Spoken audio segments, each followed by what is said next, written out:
arparadio.com की प्रस्तुति इतिहास का अभ्यास। वाचक स्वर श्वेता पांडे। लॉर्ड कॉर्नवालिस की भूमि व्यवस्था। प्रारंभिक परिचय। मार्क्विस कॉर्नवालिस का जन्म 31 दिसंबर 1738 ईस्वी को लंदन में हुआ था। उच्च शिक्षा एवं सैन्य अकादमी में प्रशिक्षण प्राप्त करने के उपरांत 1759 ईस्वी में वह संसद सदस्य बना। सन 1762 ईस्वी में उसे हाउस ऑफ लॉर्ड्स की सदस्यता मिली। अनेक महत्वपूर्ण स्थानों पर उसके कार्यों एवं अनुभवों को देखते हुए डायरेक्टरों ने उसे बंगाल के गवर्नर जनरल पद पर नियुक्त किया। सितंबर 1786 ईस्वी में लॉर्ड कॉर्नवालिस गवर्नर जनरल तथा कमांडर इन चीफ के रूप में कलकत्ता पहुंचा। भारत में वह एक सुधारक का उत्साह और सैनिक की अनुशासनबद्धता के साथ आया था, अतः उसे शासन व्यवस्था के क्षेत्र में प्रशंसनीय कार्य करने का मौका मिला। उसका मानना था कि देश की समृद्धि का आधार भू संपत्ति होती है। इस तथ्य को ध्यान में रखकर उसने सुधार कार्य किए। जिस समय कॉर्नवालिस भारत आया उस समय बंगाल में हेस्टिंग्स द्वारा स्थापित भू व्यवस्था लागू थी। उसने स्थिति का अध्ययन किया। कॉर्नवालिस ने संचालकों को लिखा, कृषि एवं व्यापार की स्थिति बहुत खराब थी। रैयत एवं जमींदार दरिद्रता के पाट में पिस रहे थे तथा समाज में समृद्ध वर्ग केवल साहूकार था। कॉर्नवालिस बोर्ड ऑफ डायरेक्टरों से यह निर्देश लेकर आया था कि पिछले वर्षों के राजस्व को आधार मानकर जमींदारों से 10 वर्षों तक एक स्थायी समझौता किया जाए।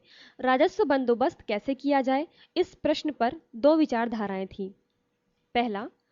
पहली विचारधारा यह मानती थी कि जमींदारों को ना तो भूस्वामी माना जा सकता है और ना ही राजस्व संग्रह करने वाला राजस्व अधिकारी माना जा सकता था। यह पक्ष राज्य को भूमि का वास्तविक हकदार घोषित कर मनचाहा राजस्व वसूल करने का पक्षपाती था। दूसरी विचारधारा के लोग जमींदारों को भूस्वामी मानने एवं राजस्व का एकत्रीकरण ठेके के माध्यम से करने के पक्षपाती थे। वे कर को एक निश्चित सीमा से अधिक वसूलने के विरुद्ध थे। काफी गहन विचार विमर्श के पश्चात कॉर्नवालिस ने 10 फरवरी 1790 ईस्वी की घोषणा की कि भू राजस्व का बंदोबस्त 10 वर्ष के लिए किया जा रहा है। यदि संचालक मंडल ने स्वीकार किया तो इसे स्थायी बना दिया जाएगा।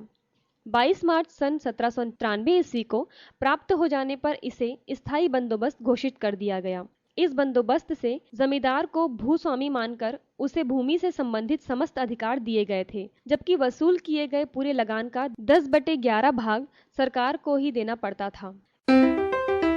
स्थायी बंदोबस्त के मुख्य प्रावधान। पहला, लॉर्ड कॉर्नवालिस ने सर जॉन शोर के विचारों को अनसुना करते हुए जमींदारों को भूमि का स्वामी घोषित कर दिया। उन्हें भूमि विक्रय करने का भी अधिकार था। इससे पूर्व जमींदार केवल भू राजस्व ही वसूल करते थे। दूसरा, स्थायी बंदोबस्त में स्पष्ट कर दिया गया कि जमींदार को प्राप्त भू राजस्व का 10/11 भाग सरकार को देना होगा, जबकि 1/11 भाग जमींदार का होगा। तीसरा, निश्चित समयावधि में जमींदार द्वारा भू राजस्व अदा नहीं करने की स्थिति में उसकी भूमि का एक अंश कुर्क या विक्रय किया जा सकता था। चौथा, कृषक जमींदारों के हाथों की कठपुतली बन गए, जिनका जमींदारों ने भयंकर शोषण किया। स्थायी बंदोबस्त की विशेषताएं या गुण।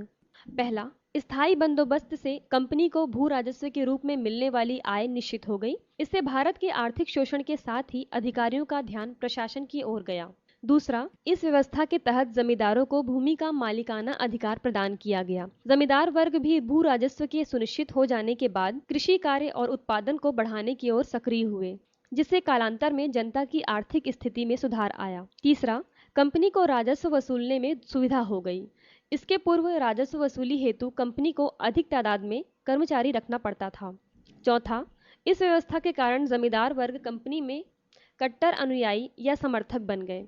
R.C. मजूमदार लिखते हैं, इसने निसंदेह एक स्वामी भक्त जमींदारों का ऐसा वर्ग बना लिया जो धूर्तता में निपुण था। यही वर्ग निश्चित राजस्व प्राप्ति का भी स्रोत था।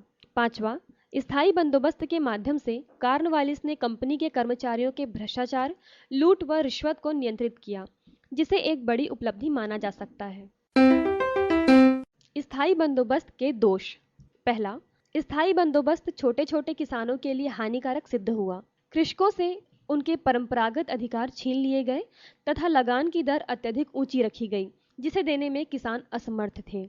दूसरा, किसानों का भू राजस्व की अधिकता के खिलाफ अपील करने का अधिकार समाप्त कर दिया गया। तीसरा, इसका प्रभाव कंपनी पर यह पड़ा कि उसका भू राजस्व निश्चित हो गया। इस व्यवस्था ने भूमि तथा उत्पादन के भावी मूल्य वृद्धि की ओर कोई ध्यान नहीं दिया। कृषि भूमि तथा उत्पादन वृद्धि का लाभ जमींदारों को प्राप्त हुआ, जबकि सरकार को आर्थिक हानि हुई। चौथा, जमींदार समृद्ध होने के साथ साथ विलासी हो गए, जिससे उनका ध्यान कृषि कार्य की ओर से हटने लगा। फलतः राजस्व अदायगी नहीं कर पाने के कारण उनकी संपत्ति हड़प ली गई।